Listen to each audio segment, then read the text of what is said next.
What was God thinking about when he designed evangelism? Was he thinking, they're going to struggle, it's going to be a problem, they want to run a mile?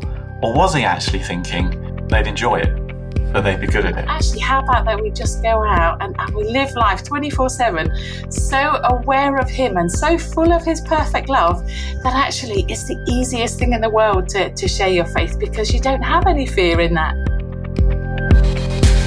Welcome, everybody. This is Simon Gilbo with Inspired. Great to be back again for another fantastic week of encouragement and inspiration. Basically, if you're new to Inspired, I get so sick to death of being bombarded by a relentless barrage of bad news in the media, things that just induce anxiety and fear and depression and negativity. And all this, I think, why it's been so fruitful and why it's exploding in growth, which I'm really chuffed about.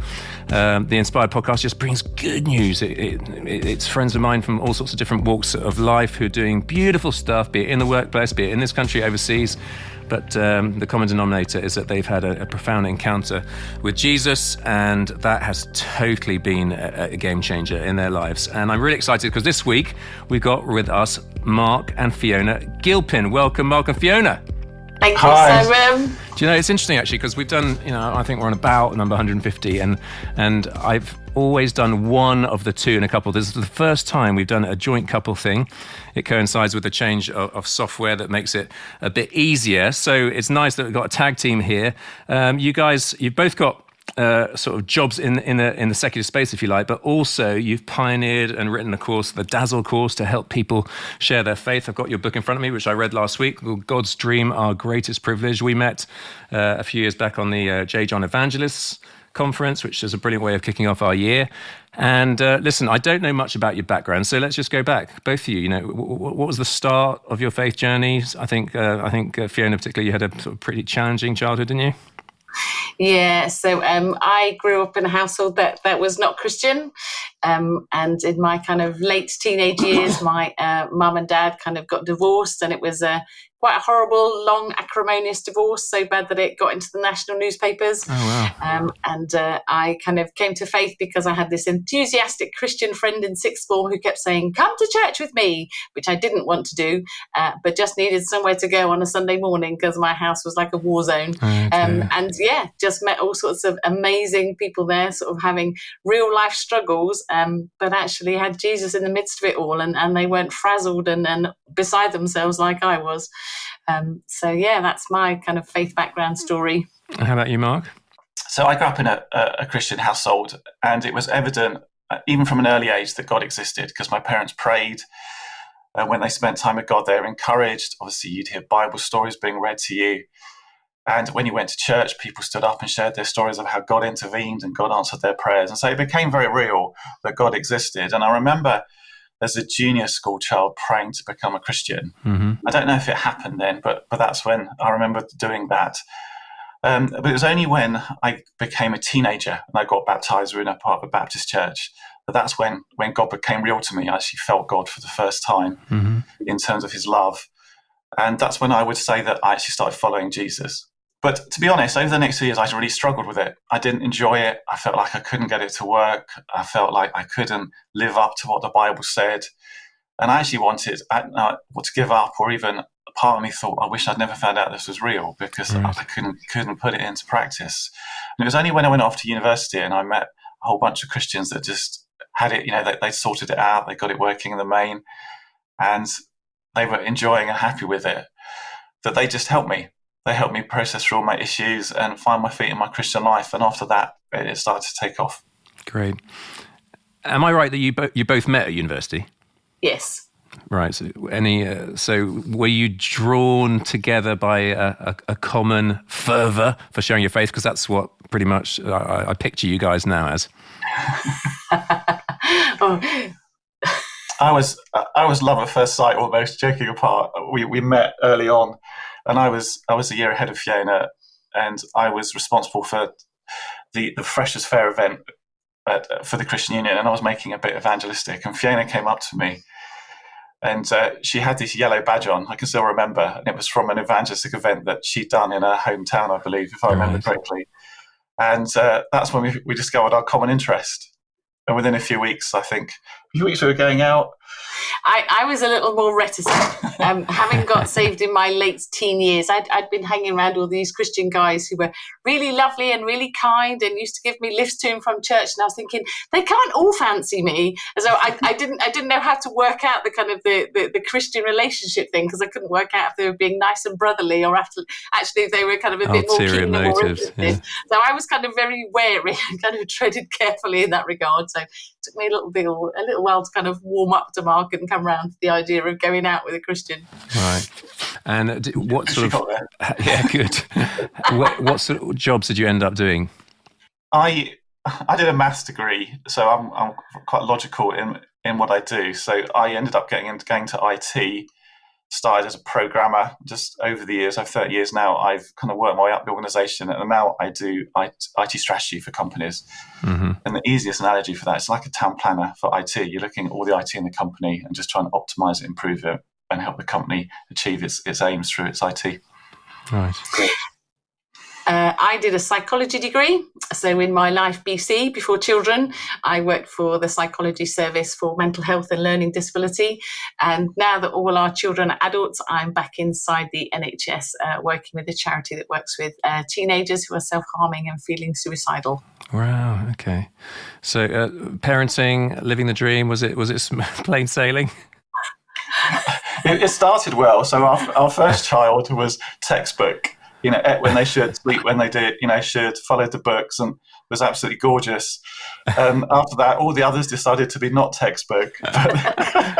We've got 5 of them. Keep you humble. 5, wow. Keep you humble, but they're all 5, they're all adults now, some at university, one at theological college, some going on with God, but we just enjoy their company. It's one of the best parts of our life, I would say, being a parent. Yeah, the challenge, isn't it, for us as we parent our kids, is we want them to see the reality of our faith. And I assume, again, because of what we're coming to now, is that, they would have seen regular stuff of God using you in beautiful ways. Oh, yeah, there's quite funny stories. So, for example, if I was taking one of my teenagers to parents' evening, as we're driving in the car, they would say, "You're not going to do that God thing in the school, are you?" Where God might speak to you about one of the teachers. So they've witnessed and seen, what we talk about an evangelistic moment where we feel God would share something with us about someone, and when we would share it with them and get an opportunity to pray for them, they've seen all that for years.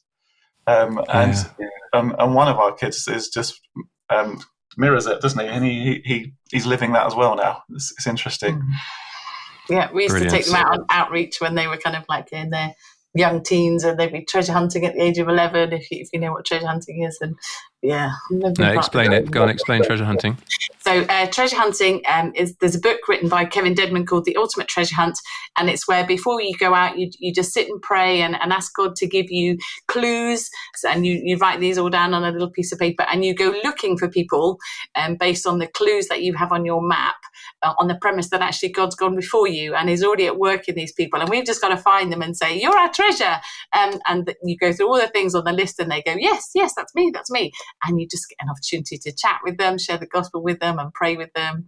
And yeah, it's just a really fun way to do evangelism. Brilliant. Well, I mean, I'm familiar with it. Some people might think that's a bit nuts. So give us some good stories of times. And I love it that you're doing that with your kids, because then your kids know that the Lord is real, that he speaks. Of course, obviously he speaks to us whenever we open the Bible, but actually by his Spirit, he can communicate what the Bible talks about, the words of knowledge, the gift of knowledge, and gives them wisdom and discernment to know his will. And so, tell us times that hopefully, some of your kids, even now, if I come across them, I'll say, hey, when did you know that God is real because of such dramatic interventions? Yeah. So at the end of the day, it's just an evangelistic method, right? So it might work for some Christians, not others. But our understanding is when you look at a story in Acts, for example, when Ananias, God speaks to him and says, go to Straight Street, go and meet Paul, go and pray for him in this way. It's kind of based on that. It's loosely based on that. So it's not just a method that someone's made up. It actually has some biblical roots, which I think is always important when it comes to evangelism. Probably about a year ago, we were doing some outreach in the town where our church is, and we had a gazebo, and we were doing various different things to draw people into conversations. And before we go out, we write down our clues, and we call it a treasure map, just to make it a bit more engaging. And on this map, I had 4 dates. So it was the day of the month and the month, like the 4th of September or something like that. And while we were out there, was a group of about 6 teenagers came by and started engaging, talking with us. They were on their way home from school. And during that conversation, I got my treasure map out and I shared some of the clues, including these 4 dates. And what was amazing, and they didn't seem bothered at all, but it really amazed me, is that 4 of the dates were 4 of the birthdays out of the 6 of them. Wow. Right? It's just a crazy story. And they just seemed so nonplussed by that. So anyway, during the conversation, I said to these teenagers, and I often like doing this with teenagers because I've got a bit like a blank slate in life, a lot of them. I said, have you ever felt God? Have you ever felt the love of God or the presence of God? And they all go, no. So what we would do, we got these 6 guys to hold hands with us, and we pray for them. And 3 or 4 of them started feeling things, whether it was hope or excitement or love, and they were like quite shocked that it was real. As they do, they all went off, could probably get some food and some whatever they were doing. And about half an hour, 2 of them came back. And one of them wanted to talk to us again, and his mate was the one that was encouraging to come back. So they were good friends. And he comes into the tent, and he goes, my parents have been talking to me about faith and what it means to be a Christian, and I've struggled with it, but I want to commit my life to Jesus. Beautiful. And he just did, right then and there in the tent. Fabulous. So some of these, sometimes treasure hunting can be quite transformational for people. It can actually get their attention that God knows them and God's real. Absolutely. And I like, stories with young people because I think a lot of people listening think, oh, young people, I can't talk to them. Actually, and we were together a few months ago, weren't we? And we heard a talk where they were unpacking research done. It's called Talking Jesus, I think. And if I remember correctly, 74% of young people when surveyed, really would like to go to Christianity Explored or like to go to an Alpha course or want to hear more about faith. They're genuinely interested. That's 3/4 of young people want to, but maybe haven't been asked or haven't been engaged with. So, and I find that when I talk to random people on the streets or on the train or whatever, they are very open, particularly the under 30s. Yes. Our youngest daughter, who's now 18, just finished her A-levels, but when she was in 6th form, she would try and talk to her friends about faith. And there were a couple of atheists that were very vocal. Vocal. Yes, I was going to use a different word. To her credit, she was able to say some things, but only could go so far.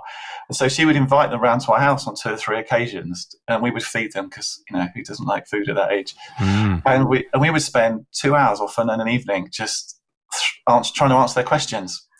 And they are just so hungry. Yeah. And they want to know. And what was really amazing is that at the end of the evening, we thought, oh gosh, did we say too much? Well, I hope they didn't go away feeling Bible bashed.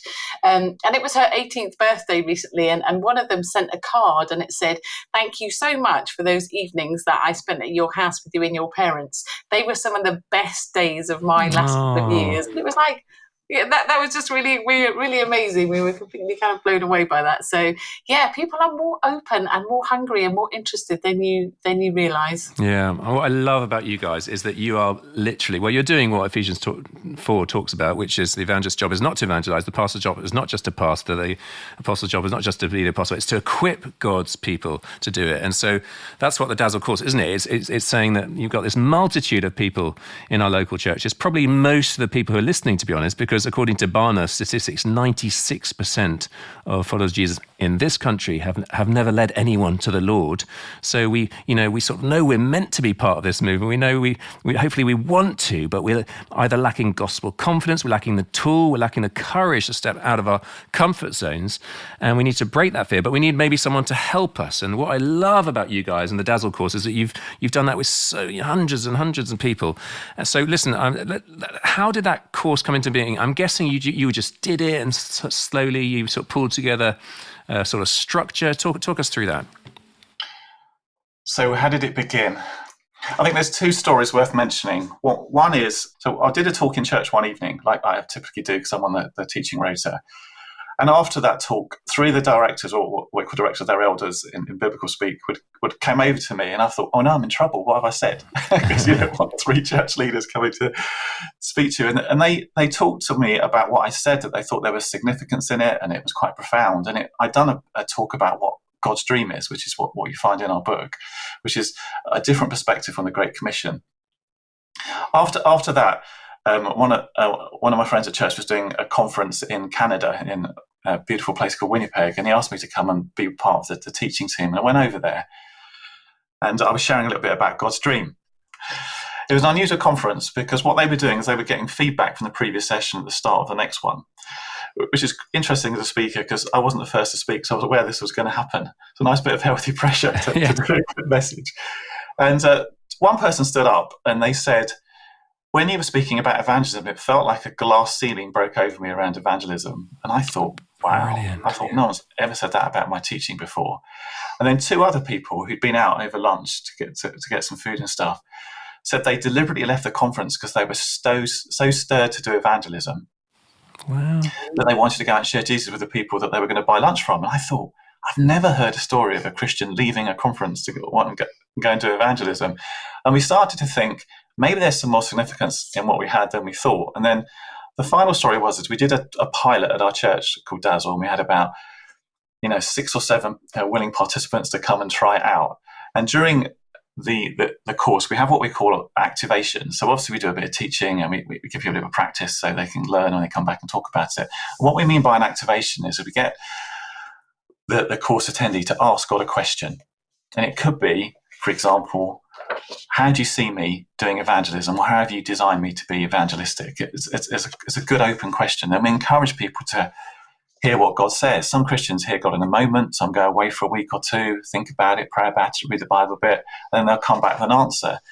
And what we found is that because people felt God was speaking to them directly, that changed things. So it wasn't about how good mine or Fiona's teaching was. It was actually God was saying, I've made you this way, or in this thing that you do, you're being evangelistic and you might not realize it, or you've got more confidence here because I can see confidence over here in your life. And it was like we found that God was coaching people how to wake up to how he had made them evangelistic.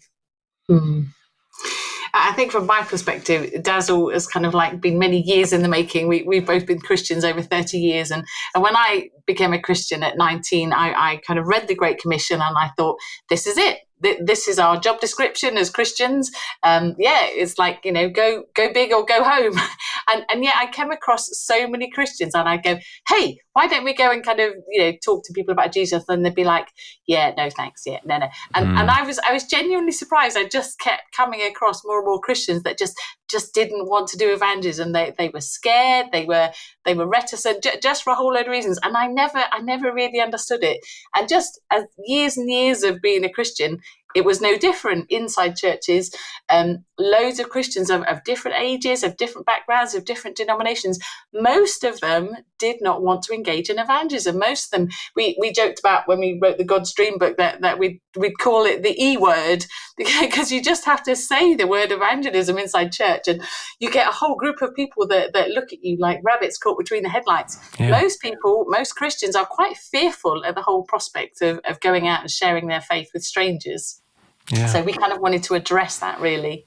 I take people out from, be it our church or wherever, and the common refrain is, as they come back, absolutely delighted, is that 1 hour ago I was bricking myself, I was so scared, and it was so much easier than I thought, and I got to pray for 3 people, and I think the most exciting is obviously when they come back and said, for the first time in my life, I've had the chance to lead someone to Jesus, and this is someone who an hour previously was quaking in their boots. And you listeners, some of you might be thinking, I just don't believe it. I think you've just got to give it a go. So I'm guessing one of the fruits I'd like to come out of this is that you're going to bash down on Mark and Fiona's door on their email and say, hey, come to my church and let's launch this course. Hey, listen, we haven't even said what Dazzle stands for. What is Dazzle? So Dazzle is our little acronym for developing a supernatural evangelistic lifestyle. So it is so wonderful that you have the Simons and the Mark and Fionas of this world that go, hey, come with me and let's go and kind of do some evangelism. But actually, wouldn't it be wonderful if every single Christian at any point when they were on their own or with somebody else actually had the confidence to start talking to other people about their faith? And one of the big things that we've highlighted is about fear. And And we do significant stuff on the course about addressing all the issues around fear. What is that about? And the Bible is very clear that what the answer is. People go, oh, we need boldness, we need courage, and you kind of get Christians that kind of muster themselves up. They say, oh, I'm bricking it, but I'll grit my teeth and do it anyway. But actually, the Bible says that the answer is perfect love. It says that being filled with his perfect love casts out fear. So how about, instead of us kind of doing that thing of gritting our teeth and trying to summon up all the boldness and courage that we can, actually, how about that we just go out and we live life 24/7, so aware of him and so full of his perfect love that actually it's the easiest thing in the world to share your faith, because you don't have any fear in that. So agree. Listen, I almost want to just set you up now. So in God's dream, our greatest privilege, you're sharing teaching and then giving an illustration. So I want to sort of almost give you, let's just say, I don't know, a quarter of an hour right now, where you sort of do that with us, because at the same time, you're going to bring in loads of stories of how that's worked. So give us a sort of a really condensed version of the Dazzle course. Go for it.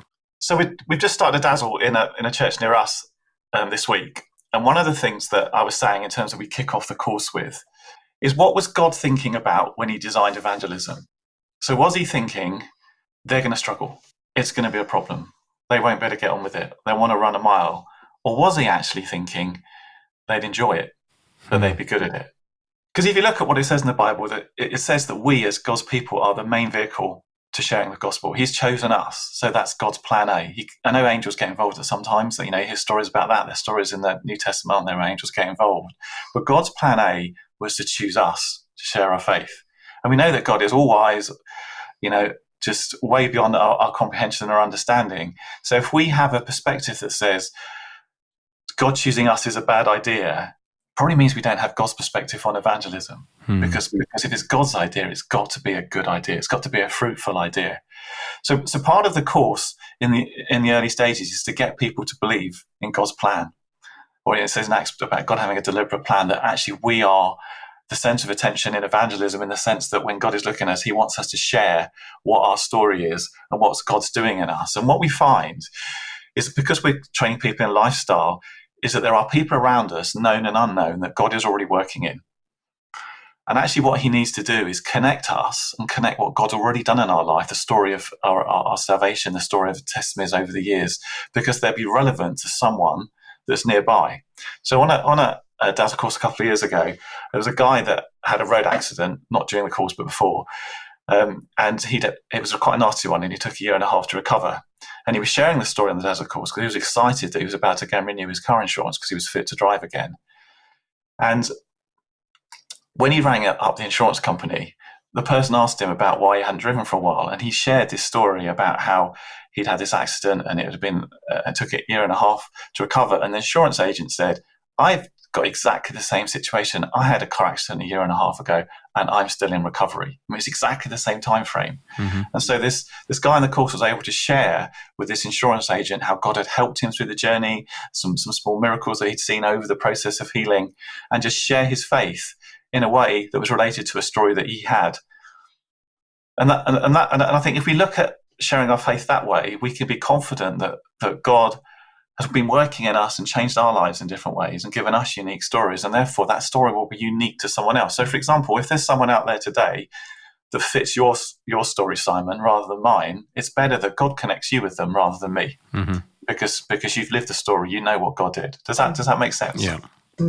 Yeah, and we're hugely privileged to kind of train other people to do this. And on one occasion, I took this guy out, and he was saying, I know we planned to do this today, Fiona, but I've had a really bad week. And his kind of story of salvation is that he was in a place of addiction and gambling and kind of alcoholism. And he said, I've been clean for years, but this week I fell off the wagon. And I said, that's okay, don't worry, sort of like, so we went out, and he was kind of not feeling at all confident or particularly willing. And the first person that we had a conversation with and started to talk to said, God doesn't want me, I'm a bad egg. And I said, oh, that's an interesting expression. What do you mean like that? And this guy just unpacked his story of addiction and alcoholism and gambling. And the friend that I was with was completely and utterly gobsmacked. Yeah. And he just shared his whole story and talked about the grace of God in his life and about the healing he'd experienced and about how people had prayed for him and he'd seen all sorts of breakthrough. And it was just an extraordinary encounter. And I just thought, that's the grace of God. He sets us up for success. And that's kind of a common phrase that we use. We say, it's a setup. That there's no way anybody could have possibly orchestrated that. It was just extraordinary. Hey folks, most of you know that this comes out on the auspices of Great Lakes Outreach working in Burundi. I love the impact in our work, literally in the lives of hundreds of thousands of people through getting behind incredible local leaders involved in all sorts of work out in Burundi. Listen, I've got some great news, and that is that we've got an incredibly generous friend of mine who has put in £50,000 for matched funding of monthly giving over the coming year. So if any of you were loving the podcast and want to be involved in our work, if you, for example, chose to give £10 a month for the coming year, that £10 is literally double, becomes £20. If you had more money, we're giving 100, that become 200, whatever, including if you're already giving monthly, and whatever you increase that by, that will be matched for the coming year. What an opportunity. I'd love it if you want to consider that, and you could go to greatlakesoutreach.org/inspired, and you could make that pledge there. Oh, be awesome. greatlakesoutreach.org/inspired if you want to be involved in that. And thank you so much for your support. Now let's get back to the podcast. So you talk about activation. Tell us more. That's probably best done by sharing some stories from students on the course and where they've shared with us. So there was one lady that was asking God about how she had been designed to be evangelistic. And God shared with her how that works in her life. And so she took that away and tried to put that into practice. And she was very good at befriending people at work and sharing her life with them. But because she'd heard some of these stories about, we can hear God speak to us and that can change an evangelistic moment. She wanted that, and she prayed for that for about 3 weeks on the course. And while she was on a commuter train, and you've got to understand this story that the commuter train's packed. It's all the seats full, everyone standing. She's sitting opposite this lady, and she feels God speak to her about a health condition this lady has. And she has this moment of delight and horror all at the same time. Yes. At one point, she's felt God speak, and obviously we can all empathise. The train is packed, and she doesn't want to share it. Which you can understand. But she goes to her credit, God, help me do this. And about 15 minutes later, the next station comes along, and literally everybody on the train, or everybody in that carriage on that train left, apart from her and this woman. It was just a stunning story. And she was able to pray for her, share the health condition, pray for her, and talk to her about Jesus. And it just blew her away that actually these things were possible, and God just made it that way. That's one activation. Yeah, completely. Yeah. And another kind of really powerful thing that we've kind of discovered in the Dazzle course is that so many Christians have a really kind of narrow understanding of what evangelism is. And one of the things that's really big in our heart is just to unpack what a kingdom gospel is. And we were privileged to be invited to a church in Sweden where we did a Dazzle course, and we just did this little activation saying, just ask God, what does evangelism look like for you in terms of your personality, your gifting, your lifestyle, your work setting, your community? How does God want you to kind of do evangelism? What does it look like in your shape? And this woman, she just started crying. God showed her this extraordinary picture. Her and her husband saved up and bought this beautiful big red sofa that they have in their living room. Mm-hmm. And she loves inviting people over and cooking for them. She has this incredible gift of hospitality. And God showed her this big red sofa in her living room. And then it just morphed into this enormous big red heart. And then it morphed again into a plough. And God said to her, because of the way you love people, because of the way you show them such kindness and your gift of hospitality, actually, you are like a plough in the kingdom. You are ploughing up hard ground in cynical, difficult people's lives. And actually, you're getting ready for the seeds of gospel to be sown. And I really love that Paul talks about the fact that some people are sowing seeds, some people are watering, and some people are reaping. One of the really kind of big messages that we carry is that evangelism is a team sport. And everybody thinks of evangelism as I have to get through the point of the gospel, and I have to get to pray the prayer, and I have to get them over the line. And that pressure is just so unhelpful. And personally, I think is a big reason why a lot of Christians don't want to engage in it. They just think they're going to mess it up. They're not going to get people over the line. It's going to be embarrassing. It's going to be awkward. But actually, if you see it as what's my part in this person's journey? What am I doing here? Am I sowing? Am I watering? Am I reaping? Holy Spirit, what do you want to do in this person's life in front of me? And that just takes all the pressure off. And this woman who never thought of herself as an evangelist or evangelistic, she just thought to herself, I can do that. I'm doing that all the time. And she just really felt the affirmation of God that she was doing that really well. And actually, that's just a massive part of kingdom gospel. What we teach people really is that being evangelistic is integrated into who you are as a human being. Yeah. So if your strengths are hospitality, that's where you should expect your evangelisticness, if I can use that word, to show up. If you're good at befriending people on the edge of society, that's where we'd expect, evangelisticness to show up. That there's not something separate to the rest of us in the way that God has uniquely designed each of us. And just one more story. There was a lady, again, on one of the early courses. One of the other activations we did is we asked people to ask God, is there anything I believed about evangelism or believed about me that isn't true? It's a really good question to ask. And God shared with her about how that when she's evangelistic, she dances with his heart in response to his heart. And that really meant something to her because she was a ballet dancer. And it profoundly affected her. She thought, well, if I can ballet dance, then I can share God's heart in a similar way. It just kind of unlocked her thinking. But there was an issue that she had a really negative experience with evangelism when she was in university years. This was probably 25 years ago.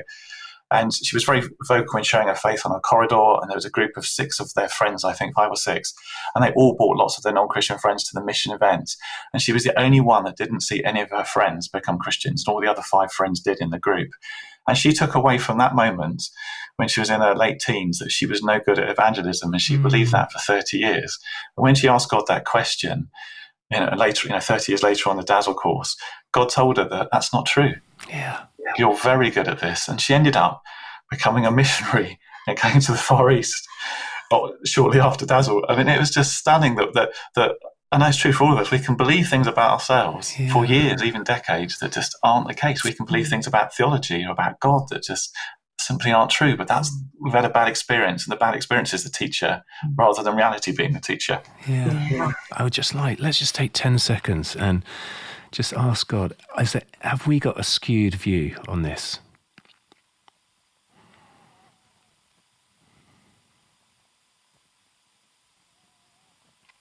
I mean, that could be a game changer. I hope it's a game changer as we're listening right now. If God is good, if we've got the right view of our Heavenly Father who loves us, and that perfect love casts out fear, and we don't have to have a guilt trip. We don't.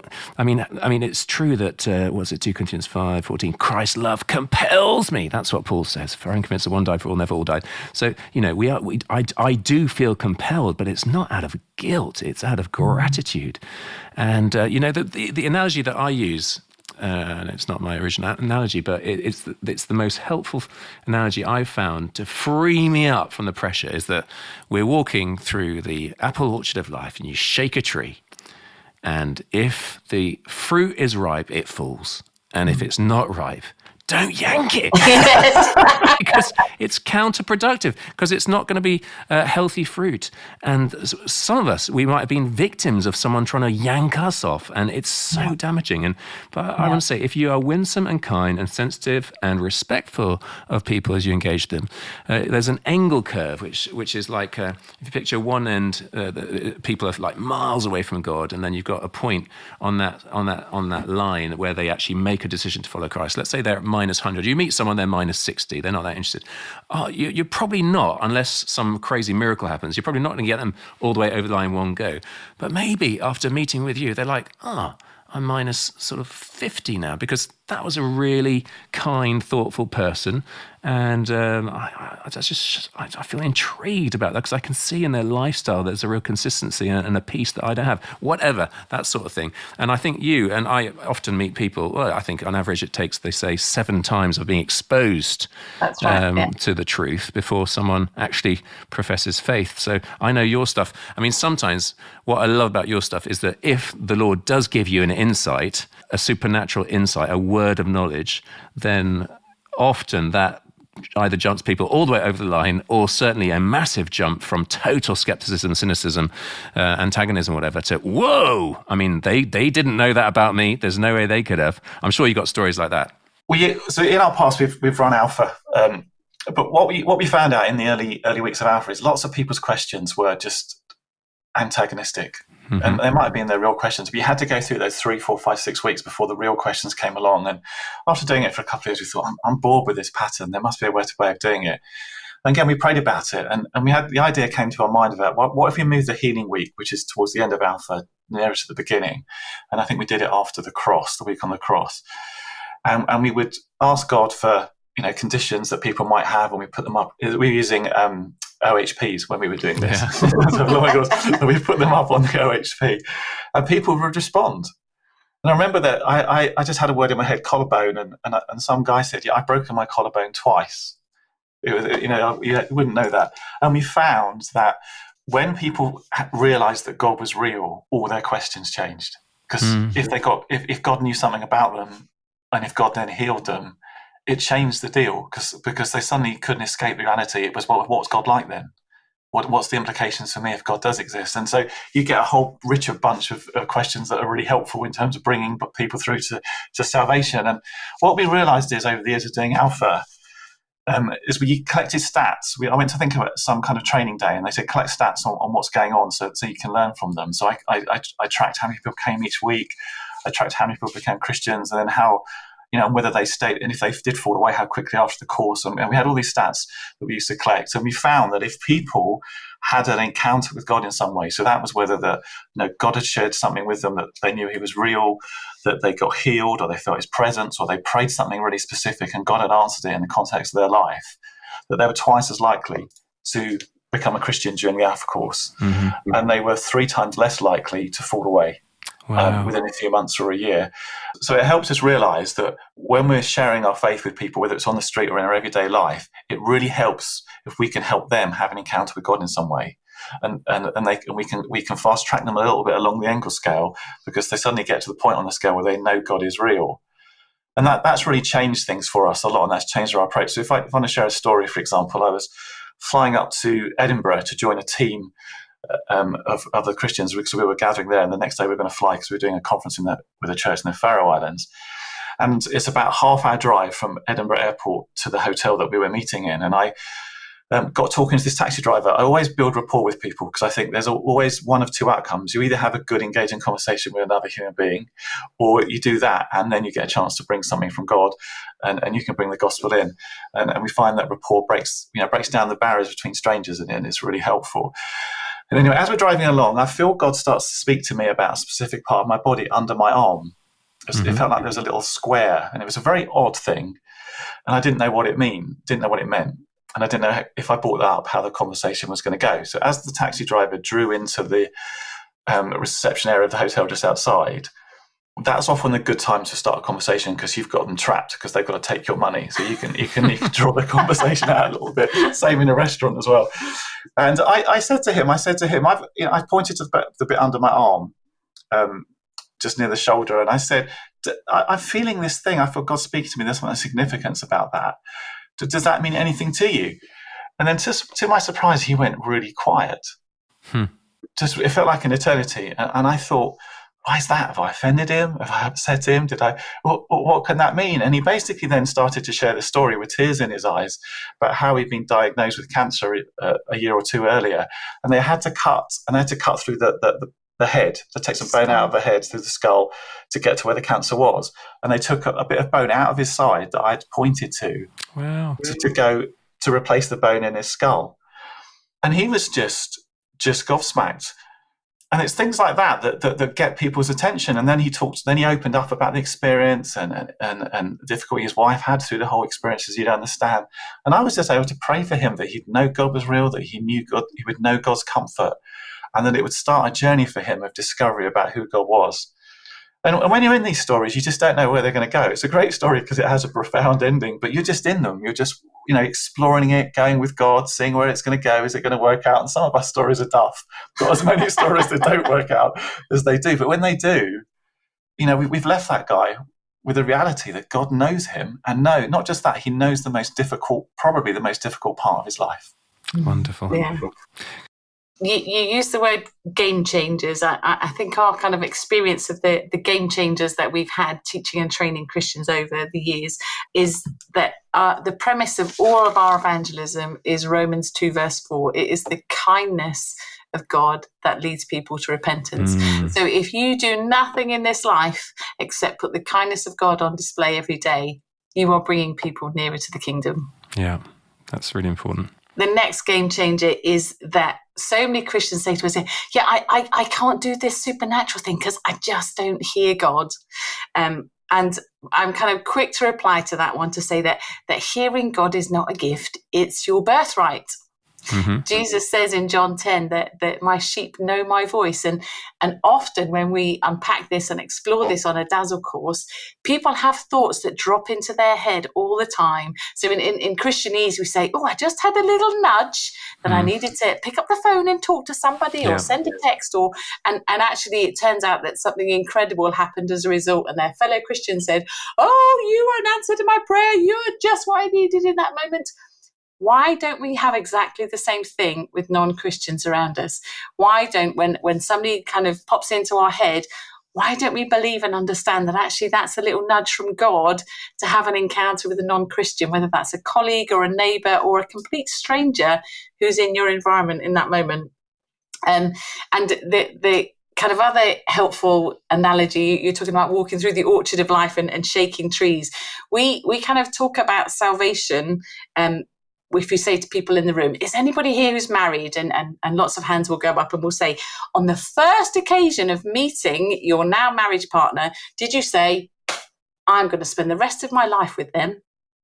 And there'll always be one or two hands that go up and you go, yep, that's absolutely valid. You will meet some people and for the first time you share the gospel with them, they'll go, yes, and they'll respond, and this is what I want. But actually, for the majority of the room, they spent some time getting to know this person. Yeah. And that's when they then made the covenant to say, I want to spend the rest of my life with you. Because Jesus is never looking for converts. He wants disciples. He wants to be in covenant relationship with people. Why would we expect somebody to instantly make a decision on the spot to make such a massive commitment? Why would you do that? Yeah, that makes total sense. Hey folks, I'm loving hearing the impact of the podcast, all the feedback and how people are being encouraged and stirred in their faith. So listen, you are our best advocates and recruiters in a sense. So just wondering, can you think of 3 people that you could forward this podcast to? Can you? 3 people, and we'll spread the network and bombarding people with joy and hope and encouragement. Go on, go for it. That'll be a real help to me. All right, let's get back to the podcast. I love how both of you are so natural, and Fiona, what you said there was just so clear, and it's freeing up, and that's what we want. You're very natural with people. I know you've had plenty of encounters where you've seen friends or even random people come to faith and then do good stuff. Can you share some of those?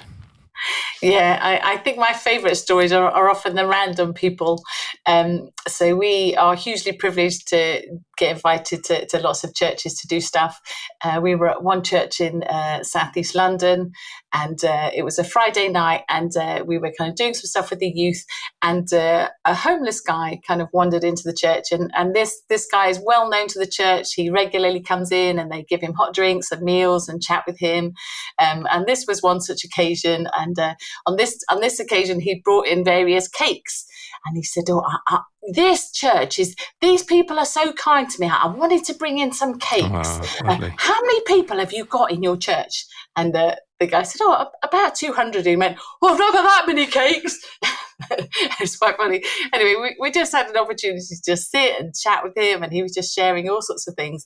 And just as I was in front of him, the word sweetheart just dropped into my head, and I thought, that's quite an unusual word. That's not part of my regular vocabulary. So I've been chatting to this guy, and I just leaned across to him and I said, could you tell me about your sweetheart? And again, he went very quiet, and then tears started trickling down his cheeks. And he talked about the fact that decades ago, this sweetheart that he had, they were away somewhere, and this sweetheart had drowned in an accident. And this man had blamed himself for his sweetheart's death for all these decades, and that was the reason that he was an alcoholic, and that at that moment just catastrophically changed his life. And I just got the opportunity just to lean in and say, that wasn't your fault. And it was just a really beautiful moment to say to him, whatever you think you've done wrong for all these years and everything, you can get a fresh start. You can get a clean slate in Jesus. And it was just such a beautiful and amazing moment. But all the hard work had been done for years by this wonderful church that had been feeding him and chatting with him and taking care of him. And in that moment, I just got the privilege to be the striker, as it were, in the team game that is evangelism. And it was just really amazing. Beautiful. So one of my most unexpected salvation stories was actually from university days, because I had no idea what was going on. So I met on my corridor in my first year. I met this guy called Mike, who's actually now a lifelong friend, and vicar, and he married us actually. He wasn't at the time, and he had some kind of church background, so he knew a little bit about the Bible. And I guess in those days I was a bit more black and white, being with youth, and I used to tell him all the time that he was wrong in his interpretation of the Bible, not because he was like. But because he just didn't understand it. It wasn't that we have a difference of opinions between different types of churches or anything. And I just thought I was just being a bit obnoxious but all the time that was going on, he was thinking about what it was to be a Christian. And we had this laundry on campus, and you used to go there and put your 10 or 20p in the slot, and you wash your clothes. And he used to sit there. How long ago was that? 20p. 20p. And he tells me back then that he would just sit there and talk to God, though he didn't even know God. He would sit there and he would ask he'd go around his head all these things that I was saying, and he was questioning them and he was mulling on them. And he actually then became a Christian while he was looking at a tumble dryer in the university campus. And at some point later, he told me, "You led me to Christ." And I thought, I wasn't even in the room. But it was just these, just these obnoxious points I was making. I was just a bit blunt. I hadn't learned to be refined at that age. Or gracious. So maybe that's what happened. But I think sometimes we don't realise that our words linger with people, or our thoughts linger with people. And there are things that are going on. And I think it was ages later that he told me he became a Christian. It was months later, actually. And I think so. Sometimes just carry on. If that's you've got people that you're saying into, those who are listening on the podcast, that have been praying for, just keep going. Keep at it, because God's probably doing more than you think, just because you can't see it. Yeah. And I think that's another kind of massive issue that we kind of highlight and work on in the Dazzle course, is that actually God is at work in all sorts of people around you, and you're not aware of it until you step out and ask the question. So we had an incredible story with the receptionist, didn't we, at a hotel? Want to tell that story? Oh, yeah, this is the one that kind of was a catalyst for me in terms of realising that this could be a lifestyle. So we went to stay in a hotel because I think we're actually going to an evangelism conference. So we booked a hotel nearby, and we went up there, had a really great time. And on the last morning, Fiona's an early bird, so she wakes earlier than me. I woke up just feeling the tangible presence of God. And as I'm coming to, I'm realising Fiona's praying for me. And it's like, okay. And I'm waking up. And then this thought drops into my mind. When you check out from the hotel, I want you to pray for the receptionist to encounter me. Mm-hmm. And it was such an unusual thought, right? That First thing in the morning, when I'm half asleep, I know that wasn't my brain, because that's not what I do. And because that was new for me, fear is very real. It's like, can I do that? How do I do that? And so you have to work on your fear a little bit. You have to try and get it a bit under control, and you have to try and challenge it. Perfect love. Pass that fear as well. And I didn't do a very good job on the fear, but as we checked out, I often build rapport with people even then. I said to her, because I thought, I can't just throw that question out because that sounds so random. So I just simply said after I paid, could I pray for you? So I thought, that's a nice and easy question. It's non-threatening. So I'm making it up as I'm going along. I don't really have a method or a pattern that I draw on at this point. And she goes, yes, you can. But I wonder if you can help me. This is what she says, I've been searching the internet for months to find the meaning of life, and I haven't found the answer. Wow. Which is just blew me away. It blew me away. Because we were just in the hotel, and God connected us with her through this thought that came into my head. So I was able to share the gospel with her. I was able to suggest a church she could go to, because we'd just been to one for this conference. And then I got to pray for her that she would encounter God. And what we realize is sometimes, going back to the things we don't, we can believe that are wrong about evangelism, we can actually believe that most people aren't interested. Yeah. And it is true that some people aren't interested, but our experience is the majority are, especially if God connects you with someone. And this person was actually looking for answers that she couldn't find. She was actually searching to make sense of life. And so there are people in our society, she won't be the only one, that are waiting for a Christian to bump into, to answer their questions. And so that's a better paradigm than going, I can't do it, or everyone I speak to doesn't want to know. Yeah. There are better ways of looking at it. And I think another big hang-up that Christians kind of share with is that, well, it's all very well kind of saying step out. What if I get it completely wrong? What if I think I've heard from God and it's completely not the case at all? And I was in the supermarket, and I love being in the supermarket because you've just got this length of time while you're putting all your stuff on the conveyor belt to just ask God if you've got something to say to the cashier, the person in front, the person behind. And just as I was kind of, putting all the shopping on, this phrase popped into my head, something wrong with her eyesight. And I thought, okay, so I can kind of gently explore that. And I go, hi, how's your shift? The usual kind of chit chat. And just because I'm, as she's scanning the broccoli, I just say, so can I just ask you a question? This might sound unusual. Have you got something wrong with your eyesight? And she said, no. Why do you ask? And I said, well, I'm a Christian, and when I'm out and about, I just ask God to just tell me something about somebody so I can pray for them to get healed, so I can just kind of give them a blessing. That's just kind of why I asked, really. That's why I wanted to do it. And she said, how interesting. No, there's nothing wrong with my eyes. But, just last week, I got diagnosed with arthritis, and my hips and my shoulders and my wrists and my knees are killing me. You could pray for that. So I was like, absolutely. So even when it goes wrong, there can still be a good outcome. And you had an extraordinary experience with a hairdresser, didn't you, one time? Yeah. This can be a good practice for people. Is I often go back to the same hairdresser or the same doctor or whatever, because you can build rapport, you can get to know them. And I was having my hair cut, and again, you've got a captive audience for 25 minutes, haven't you? So it's a good Sorry strategy. for you out there who are bold listeners. Sorry, you won't have this opportunity. For the rest of us, this is a good one.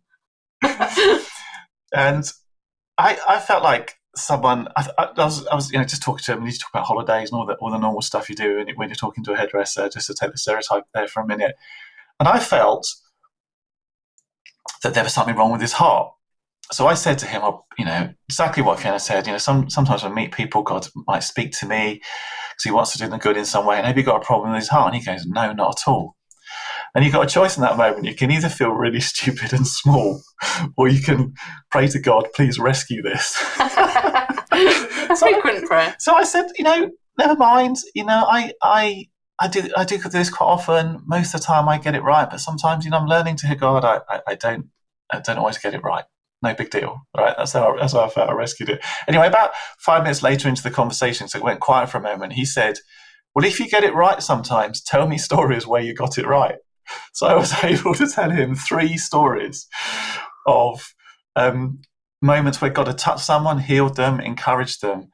And he actually went quiet after the stories for the rest of the haircut because he was just so provoked by it. So I think I think even when it doesn't quite work out like we thought, people will still take something away. And God can still use it. Yeah. And I guess the thought going through in my head now, Simon, is that there might be, people might not have heard this approach to evangelism before, and they might think, well, where does that come from? Is that a good thing to do? Is that in the Bible? And so one of the standout stories for me is when Philip brings his friend Nathaniel to see Jesus. And Jesus starts that conversation by saying to Nathaniel, I saw you earlier under the fig tree. And we don't know the details of that. The Bible doesn't give us that. But there's got to be something significant that Nathaniel was doing while he was under the fig tree. Mm-hmm. And the rest of the conversation that Jesus had is, I see you're a true Israelite. So maybe, I'm guessing, Nathaniel was praying about being a true Israelite in some way, that he'd been studying a passage or reading it, and it was significant for him. But that was a turning point for Nathaniel, so that Jesus, knew that about him, because he went and met him before. So it was obviously, because he's God, he knows things about us all. Mm. And think there's parts of the Bible like that have got our attention to say, if Jesus is the prime example, going back to the Ephesians 4, if all the Ephesians 4 gifts are in Jesus, then Jesus is the best example of the evangelist that there ever is. We can obviously learn from others in church history that have created different methods, where we can try those out as well. But one of the reasons our ministry is called Reimagining Evangelism is what we mean by that is to get back to how the disciples and how Jesus did evangelism. Let him be our example, let him be our teacher, and let's do what he did, because he can make that possible. We can pray for people, we can hear God, and we can have courageous moments like him. And so that's kind of one of the other things we teach is all the stirring stories I've read through revivals and all the books I've read on evangelism. I eat books on evangelism because I'm just hungry to understand it and get better at it. I always come back to Jesus is my example. Mm. He can teach me most about this subject more than anyone else. Mm. And occasionally we'll go to a church and we'll kind of, do our thing and teach our stuff, and we'll get a dyed-in-the-wool evangelist come along and say, this is much too softly. You need to preach the gospel, and you need to get people to know they're going to hell if they don't, and you need to get a response. And when you look at the Bible, you see Jesus having a one-on-one encounter with the rich young ruler, and he says, no, thank you. I'd like to keep my pile of cash. And Jesus doesn't chase him down. No. Jesus doesn't say, do you want to reconsider? I think I need to convince you otherwise. You are making a poor decision in this moment. Jesus doesn't do that. He gives him the freedom and lets him walk away. We have the story of the 10 lepers, and 10 of them get healed, and off they go joyfully, and one comes back to say thank you. So Jesus will heal people unconditionally. He will be kind and gracious and merciful, and it doesn't come with strings attached. You don't go, okay, well, I will be nice to you and we'll do good things to you, but you have to come to our church. We need bums on seats. That's how it works. If we do this for you, you need to be in our congregation. Jesus didn't do conditional kindness and conditional love. That's just what he did, and it wasn't contingent on people making a response and saying, oh, okay, then I'll follow you. Oh, Mark and Fiona, this has been brilliant. It's been so practical. It's been inspiring. And I would love it, as I said, if people feel encouraged and prompted to get in touch with you, how could they get you to come along and launch a Dazzle course in their church? So give us parting shot, all those details. That's a great question. So you can go to our website, www.evangelismreimagined.org. You can email us on info@evangelismreimagined.org. We do Dazzle in a number of flavours. We've got an e-course, which is great for an individual. You can just go to our website or use it in a small group, and you can sign up and just get on with that. If you want us to come to your church, we could do that over a weekend, so we can contract the course maybe through Friday to a Sunday, and that's a great way of engaging, obviously, people in your church that are there. Or if you wanted us to run it over 7 weeks, which again is quite a popular option, we could do that in person if you're not too far from us, or we could do that online. And we've done that online, and that works really well. So they're your main options. Wonderful. Okay, so guys, go on evangelismreimagined.org. Be in touch that way. You can be in touch with Mark and Fiona. And, I'm excited about the potential outworking of this. Guys, bless you so much. Thanks for your time. Thank you, Simon. It's been good to be here. So guys, let's action this. We want a faith that's got legs, so be in touch with them. Be in touch with me at simongilbo.com.